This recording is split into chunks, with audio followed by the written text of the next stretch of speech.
A River Valley group is now turning to social media to try and stop a nuclear fuel site from being built in the River Valley. They're doing this after they say residents were never told about a meeting held by Arkansas Nuclear Voice, where they discussed bringing a spent nuclear fuel site to Fort Smith. Fox 24's Brianna Moore spoke with the city director today and discovered even they are left scrambling a bit.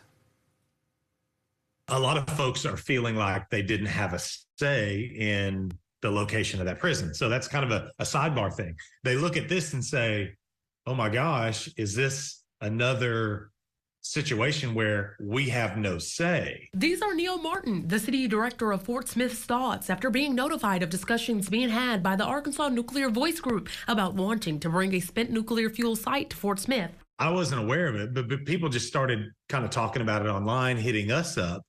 And that was the first I had heard of it. Martin says the only communication the city has had with the group was an email sent back in the summer, but it appeared to be a spam email, so it did not register to anyone on the board. He says he is alongside residents with numerous concerns. You know, we have these F-35s that are coming into the city, which potentially makes us a target for foreign adversaries. Does the presence of nuclear waste being stored here kind of heighten that potential target from an adversary? He says he knows residents are scared and confused, but wants them to know their leaders hear them. And he has drafted a solution that will be voted on at their next meeting that says no to a storage site coming to the city. I think we'll get a resounding approval on that from the board. Now, I can't speak for all the board, but I kind of have a feeling that they will look at this and say yes for that, because I think pretty much all the comments that I've heard and just my feeling of it is this is not something we want in the city of Fort Smith.